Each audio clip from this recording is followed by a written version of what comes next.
मध्य प्रदेश मुख्यमंत्री श्री शिवराज सिंह चौहान आत्मनिर्भर मध्य प्रदेश के लिए प्रदेश के विकास का आगामी रोड मैप तैयार करने के लिए आयोजित वेबिनार का शुभारंभ कर रहे हैं।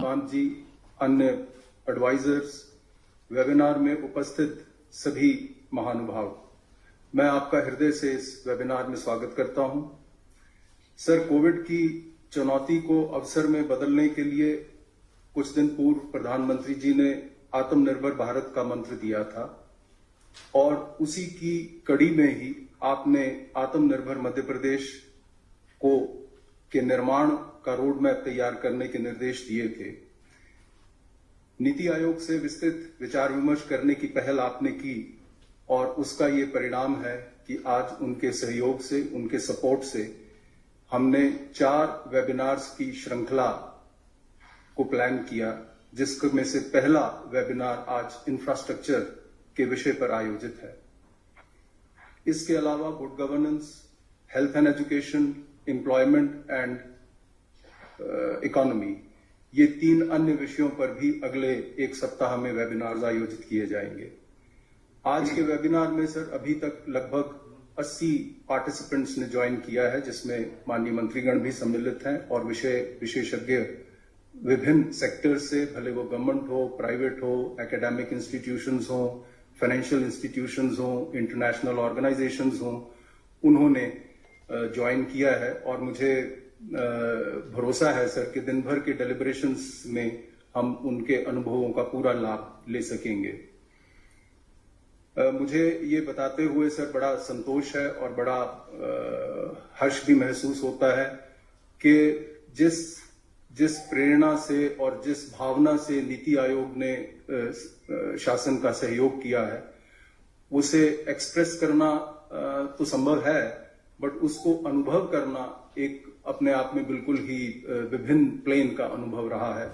तो मैं शुरुआत में ही उनका आभार व्यक्त करना चाहता हूं, विशेषतः श्री अमिताभ कांत जी का, जिन्होंने इस वेबिनार को प्लान करने में, पार्टिसिपेंट्स का चयन करने में, विषयों को निर्धारित करने में, सबसेट्स को बनाने में उन्होंने और उनकी टीम ने हमारा पूरा मार्गदर्शन किया और हमें पूरा सहयोग दिया। मैं सर अधिक समय नहीं लेते हुए मैं आपकी अनुमति से निवेदन करना चाहता हूं श्री अमिताभ कांत जी को कि वो इस वेबिनार के बारे में और इस पूरी परिकल्पना के बारे में अपने विचार रखेंगे। माननीय मुख्यमंत्री जी, मंत्रीगण तथा राज्य सरकार और नीति आयोग के मेरे सारे सहयोगियों, सर ये हमारे लिए नीति आयोग में बड़े अत्यंत प्रसन्नता की बात है कि मध्य प्रदेश सरकार ने अगले 3 वर्षों में एक आत्मनिर्भर मध्य प्रदेश बनाने के लिए अपनी कार्य योजना तैयार करने में नीति आयोग की विशेषज्ञता को शामिल करने तथा उपयोग करने का निर्णय लिया है। सर मैं इतना ही कहना चाहूंगा कि हमारी पूरी टीम, हमारे सारे एडवाइजर्स मध्य प्रदेश सरकार के साथ मिलकर काम करेंगे और एक पार्टनरशिप में काम करेंगे और सर अगले 3 वर्षों में मध्य प्रदेश को नंबर 1 स्थान पर लाने की हमारी पूरी कोशिश रहेगी। सर जहां कोविड से अनेकों चुनौतियां आई हैं, वहीं ये हमें नए सिरे से सोचने और बेहतर पुनर्निर्माण का अवसर भी प्रदान करती हैं। हमें अपनी संरचनाओं और प्रणालियों पर पुनर्विचार करने तथा सेवा वितरण के लिए अधिक कुशल और सरल मॉडल विकसित करने की आवश्यकता है। सब भूभाग की दृष्टि से मध्य प्रदेश देश का दूसरा और जनसंख्या की दृष्टि से 5वां सबसे बड़ा राज्य है। राज्य की शक्ति के रूप में विशाल युवा आबादी तथा श्रम शक्ति की भागीदारी, समृद्ध संस्कृति, समृद्ध जल संसाधन एवं व्यापक परिवहन नेटवर्क है। सर आपके राज्य में कई उपलब्धियां हुई थी। सर कृषि, इरिगेशन, सर रेवा का सोलर अल्ट्रा मेगा प्रोजेक्ट जो बना वो सारा आपके नेतृत्व में बना सर। और हम चाहते हैं कि सर यही आपके नेतृत्व में नीति आयोग मिलकर सर पूरे मध्य प्रदेश को कई और क्षेत्रों में, मैन्युफैक्चरिंग क्षेत्र हो, इंफ्रास्ट्रक्चर क्षेत्र हो, एजुकेशन हो, हेल्थ हो, इन सब क्षेत्रों में sir learning outcome, health outcome, इन सब क्षेत्रों में आगे ले जाए। सर नीति आयोग के समग्र जल प्रबंधन सूचकांक के अनुसार मध्य प्रदेश अब 17 बड़े राज्यों में से तीसरे स्थान पर है। सभी परिवारों के पास बैंक खाता है, जिनमें से 51% महिलाओं के नाम पर है। सभी घरों का विद्युतीकरण किया गया है और 70% लोगों के पास मोबाइल है और 88% लोगों के पास आधार कार्ड है। प्राथमिक क्षेत्र में दूर सकल घरेलू उत्पाद के संगठन में वैश्विक और भारतीय बदलाव के बावजूद मध्य प्रदेश ने पिछले एक दशक में कृषि के हिस्से में बहुत बड़ी वृद्धि के साथ इस प्रवृत्ति को बढ़ा दिया है, जो सिंचाई और केंद्र सरकार के न्यूनतम समर्थन मूल्य MSP नीतियों में सुधार से प्रेरित है। सभी बड़े राज्यों में सकल मूल्य वर्धन GVA में प्राथमिक क्षेत्र का उच्चतम हिस्सा है। सर, नीति आयोग ने अपने अनुभव और विशेषज्ञता के साथ राज्य की स्थिति को अच्छी तरह से अध्ययन किया है और राज्य को देश में अग्रणी राज्यों में से नंबर 1 बनने के लिए विशिष्ट सिफारिशें तैयार की हैं। इन सिफारिशों को कार्य समूह चर्चा के दौरान सर हमारे सारे एडवाइजर्स प्रस्तुत करेंगे। सर, मुझे आशा है कि वेबिनार पर होने वाली ये चर्चाएं बहुत उपयोगी साबित होंगी और राज्य के लिए एक कार्रवाई योग्य रोड मैप बनाने में मार्गदर्शन करेंगी। सर, नीति आयोग एक डैशबोर्ड विकसित करने में भी राज्य की सहायता करेगा, जिससे सर हम सारे डिपार्टमेंट्स के कुछ आउटकम्स बना सकें और इसी तरह सारे डिस्ट्रिक्ट्स के कुछ आउटकम बना सके। और सर, वो डैशबोर्ड आप खुद मॉनिटर कर पाएंगे और सारे डिस्ट्रिक्ट्स की महीने पर महीने रैंकिंग हो पाएगी और सारे डिपार्टमेंट्स की रैंकिंग हो पाएगी। तो सर, हर महीने आपको पता चल पाएगा कि कौन डिस्ट्रिक्ट नंबर 1 पर है, कौन डिस्ट्रिक्ट नंबर 2 पर है और कौन डिस्ट्रिक्ट ठीक काम नहीं कर रहा है, और इसी तरह कौन डिपार्टमेंट अच्छा काम कर रहा है इन आउटकम्स पे और कौन डिपार्टमेंट ठीक नहीं कर रहा है।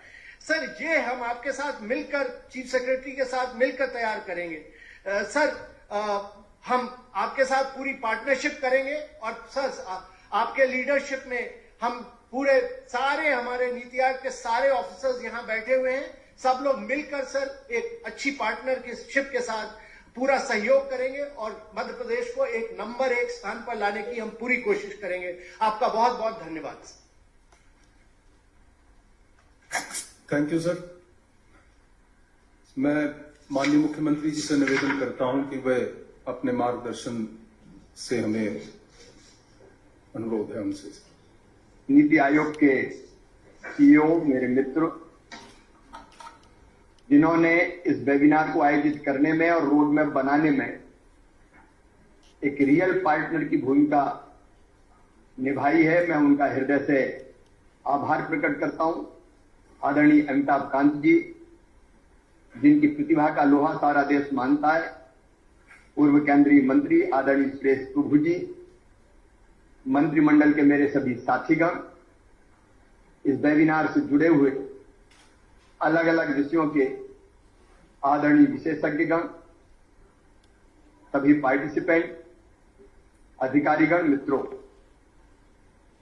आज का दिन मेरे लिए बड़ी प्रसन्नता का दिन है।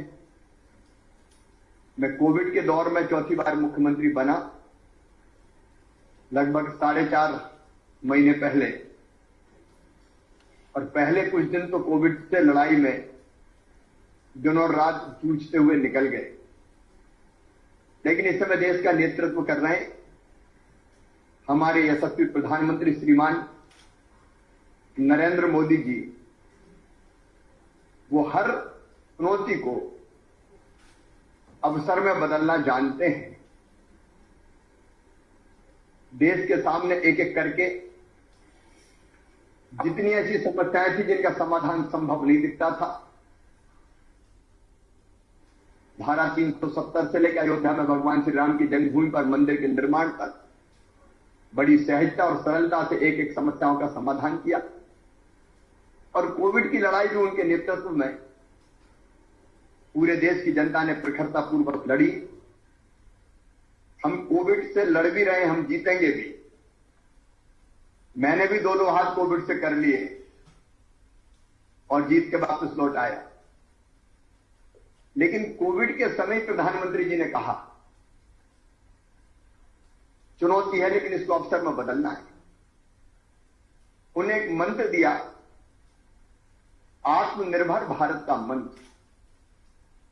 आत्मनिर्भर भारत के पैकेजेस भी अलग अलग दिए। तभी मेरे मन में यह विचार पैदा हुआ, भारत आत्मनिर्भर तब बनेगा जब राज्य आत्मनिर्भर बनेंगे, और राज्यों को आत्मनिर्भरता की दिशा में बढ़ाने का प्रयोग मध्य प्रदेश को करना चाहिए। उसके लिए रोड मैप बनाना चाहिए। मध्य प्रदेश से पहले भी काफी काम किए, आदरणीय अमिताभ कांत जी ने उनमें से कुछ का जिक्र किया है। मैं उनके बारे में विस्तार से चर्चा नहीं करूंगा। अधोसंरचना का विकास का मामला हो, सड़क हो, बिजली हो, पानी हो, कृषि का विकास हो, अलग अलग सेक्टर्स में पहले भी अनेकों काम किए। लेकिन प्रधानमंत्री जी ने जो आह्वान किया है, मन में अब एक ही संकल्प है, मध्य प्रदेश को आत्मनिर्भर बनाना है। उसके लिए परिश्रम की पराकाष्ठा और प्रयत्नों की परिसीमा करेंगे, कोई कसर नहीं छोड़ेंगे। मैं जब अपने बारे में सोचता हूं तो मैं केवल मुख्यमंत्री बनने के लिए मुख्यमंत्री नहीं हूं, मध्य प्रदेश को बदल के अपनी टीम के साथ नंबर 1 के स्थान पर लाने के लिए मुख्यमंत्री हूं, जनता की जिंदगी में बदलाव के लिए मुख्यमंत्री हूं। हर सेक्टर में मध्य प्रदेश अग्रणी कैसे हो, इसका प्रयास हमें करना है। और इसलिए एक तो हमारा संकल्प है कि प्रधानमंत्री जी ने जो आत्मनिर्भर भारत का पैकेज दिया उसको आइडियली इंप्लीमेंट करें। और मुझे बताते हुए खुशी है, कोविड की चुनौती के बीच हमने भरसक प्रयास किए कि हम आत्मनिर्भर भारत के पैकेज को, गरीब कल्याण पैकेज को ढंग से नीचे इंप्लीमेंट करें। स्ट्रीट वेंडर की बात कही प्रधानमंत्री जी ने, मध्य प्रदेश अग्रणी है। छोटे छोटे सड़क पे काम धंधा करने वाले भाई और बहनों को ब्याज रहित लोन देने का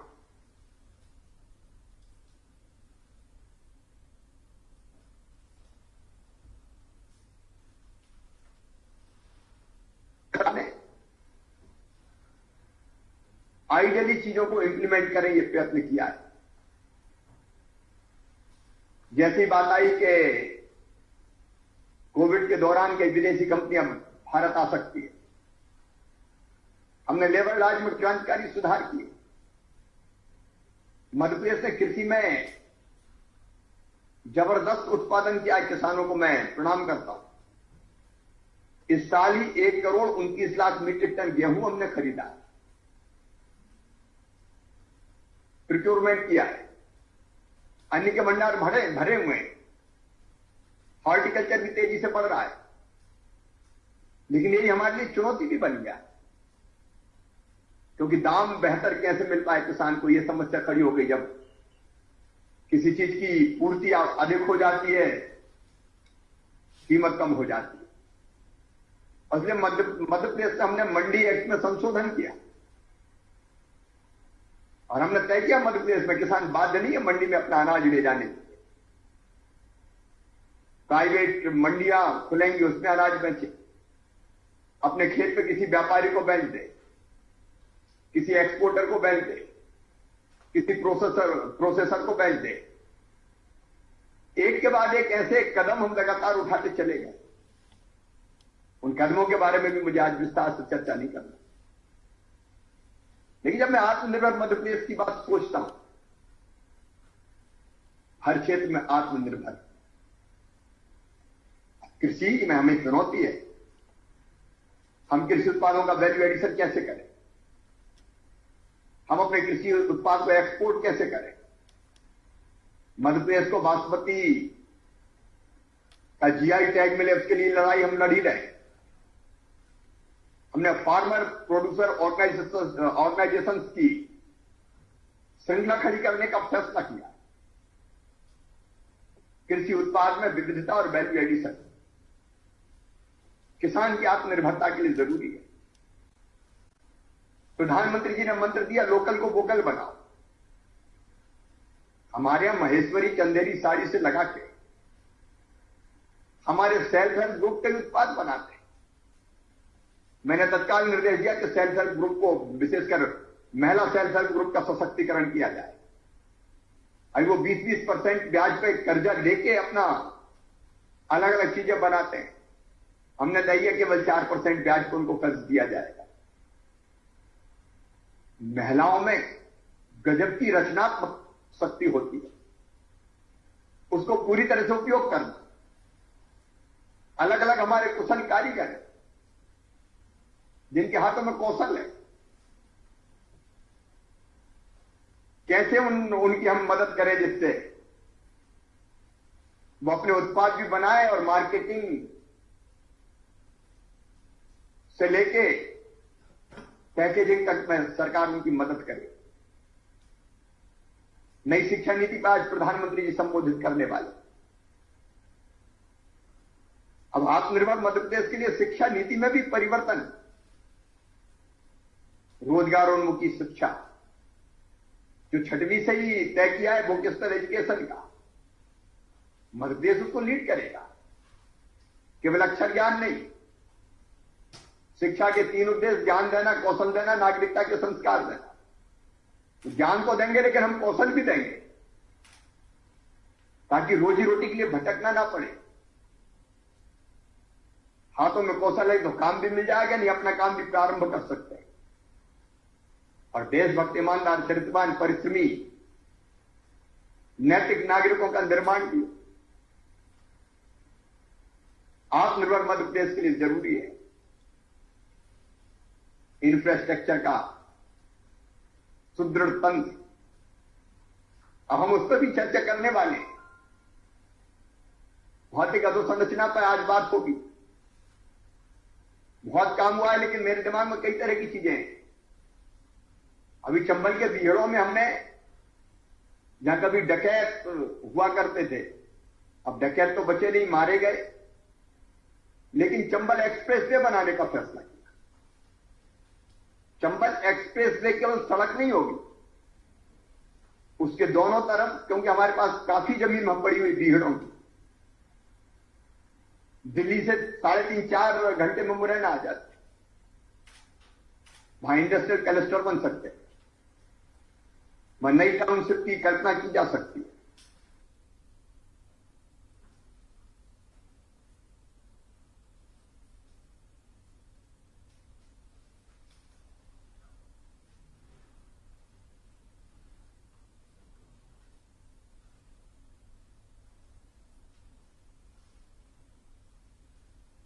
बात की सड़क भी है, लेकिन यहां जरूरत हो 4 लेन, जरूरत हो 6 लेन कर दे, और दोनों तरफ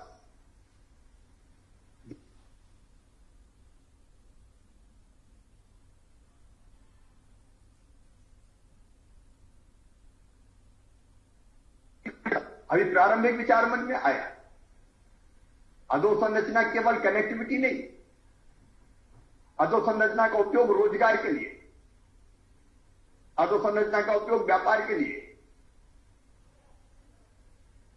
और उसके साथ साथ महिला सशक्तिकरण। फिर अलग अलग सेक्टर्स है। अब हेल्थ एक चुनौती है, हेल्थ का इंफ्रा तैयार करना।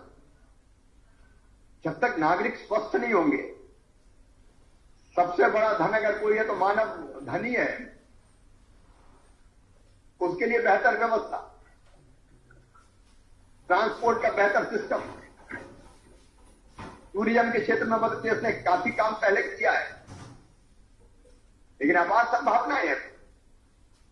हनुमंतिया जैसे टापू हमने विकसित किए, सैलानी जैसे टापू हमने विकसित किए, लेकिन टूरिज्म में रोजगार देने की जबरदस्त क्षमता है, उसका पूरी तरह से हमको दोहन करना है। मध्य प्रदेश देश का दिल है, हम बीच में हैं, चारों तरफ मध्य प्रदेश से देश की चारों दिशाओं में सामान भेजा जा सकता है। ड्राई पोर्ट हमारे पास है, लॉजिस्टिक हब मध्य प्रदेश बन सकता है, उस पर भी हम लोग चर्चा करने वाले हैं। अर्बन डेवलपमेंट, उसके नए आयाम हैं, उस पर भी विस्तार से काम करना है। और अर्बन डेवलपमेंट की जब हम बात को, गरीबों को वहां स्थान कैसे मिले, झुग्गी झोंपड़ी रहित कैसे हो, इसी अर्बन डेवलपमेंट में गरीबों के लिए भी स्थान, उनके मकान, प्रधानमंत्री जी का सपना है सबका घर हो अपना, उस दिशा में काम करना है। फिर हमारा रियल एस्टेट सेक्टर कैसे उठे, क्योंकि अर्बन डेवलपमेंट और रियल एस्टेट एक दूसरे के पूरक है। ऊर्जा के क्षेत्र में काम करना है। अभी प्रधानमंत्री जी ने रीवा के हमारे 750 मेगावाट के सोलर पावर प्लांट का लोकार्पण किया। अभी मुरैना में, छतरपुर में हमारे रतलाम, मंदसौर, नीमच, शाजापुर, वहां सोलर की अपार संभावनाएं। पानी जो बांधों का है उनमें सोलर पैनल बना के, बिछा के वहां से ऊर्जा पैदा करना, पानी के वाष्पीकरण को रोकने का प्रयास भी करना। ऊर्जा सेक्टर में काफी काम हमको करना है। एक नहीं, ऐसे अनेकों सेक्टर है। फिर बड़ी समस्या है रोजगार की। रोजगार इन सबसे जुड़ा है। लेकिन जैसा अमिताभ कांत जी बता रहे थे, मध्य प्रदेश में जल संपदा, जन संपदा, खनिज संपदा, वन संपदा, हम अपनी खनिज संपदा का बेहतर दोहन कैसे कर सकते हैं, उस पर आधारित उद्योग कैसे लग सकते हैं, कच्चा माल क्यों बाहर जाए, उसकी प्रोसेसिंग मध्य प्रदेश में क्यों ना हो। प्राकृतिक संसाधनों से भरपूर मध्य प्रदेश, और इसलिए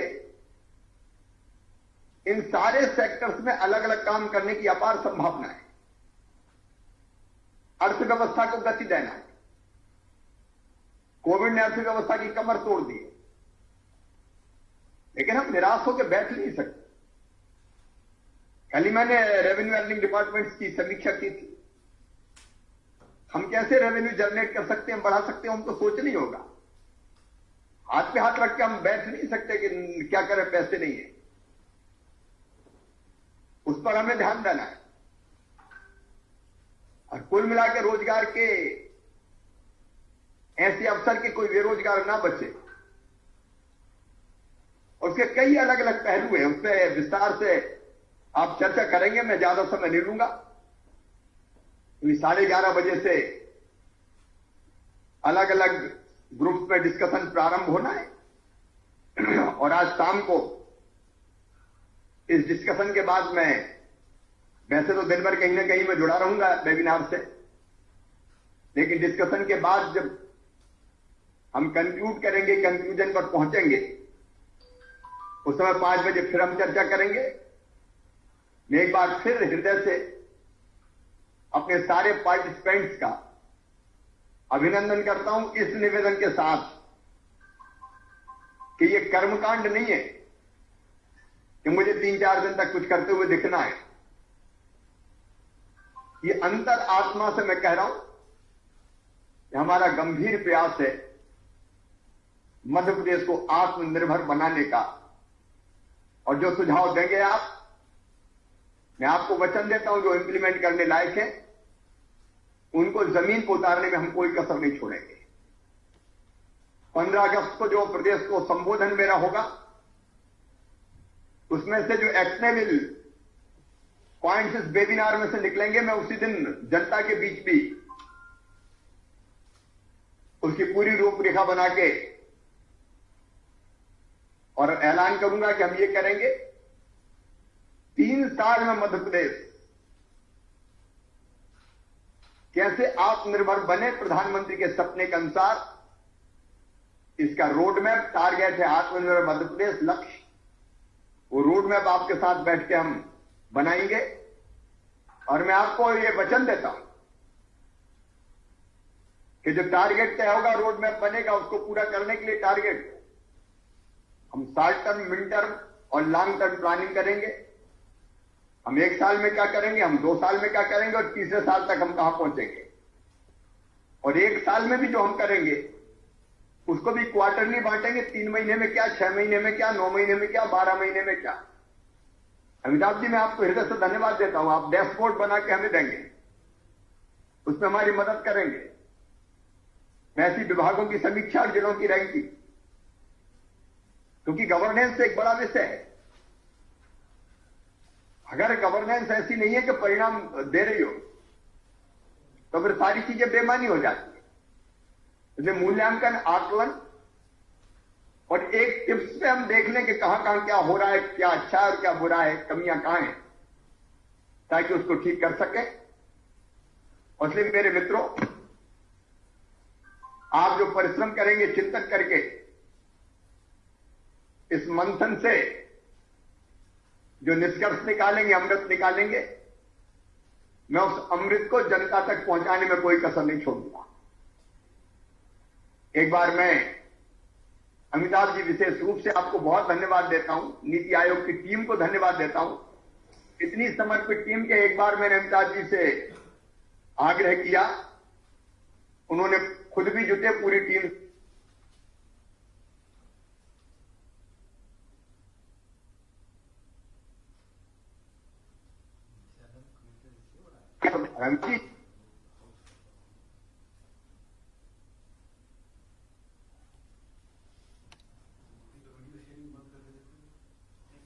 कुछ देता हूं।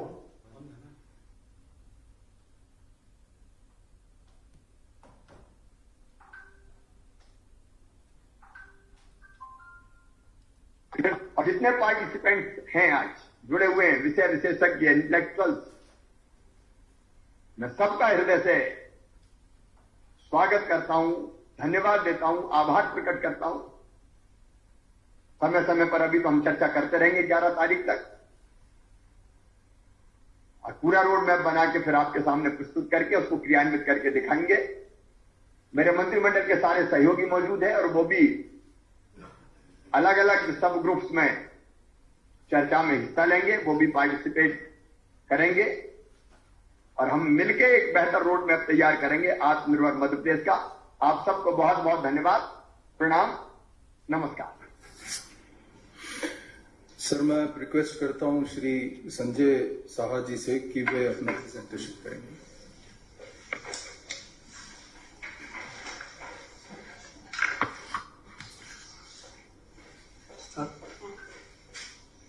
हाँ, संजय जी, स्वागत आपका। धन्यवाद सर।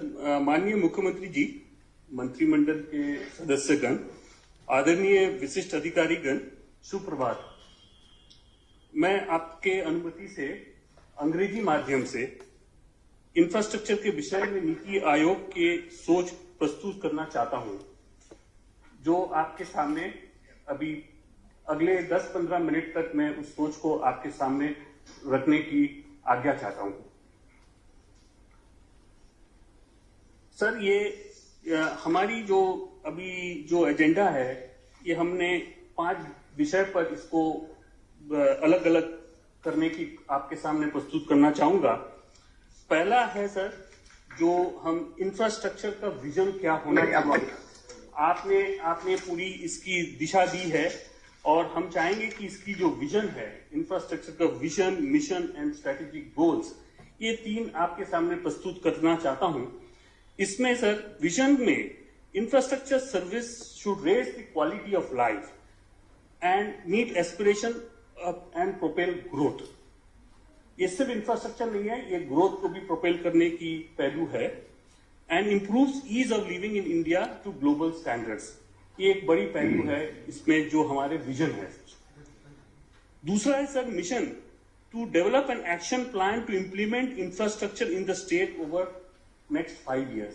तो अगले 5 साल में इसकी रोड मैप जो आपने कहा है, उसको बनाने में एक बहुत बड़ा सहयोग चाहिए, और ये अपने हमारा मिशन के एक बड़ा पार्ट है। Facilitate design, delivery and maintenance of public infrastructure as per global standard। तो ग्लोबल स्टैंडर्ड के बराबर हमारी इंफ्रास्ट्रक्चर बनने चाहिए। Facilitate generic and sectoral reforms in regulation and administration of public infrastructure services।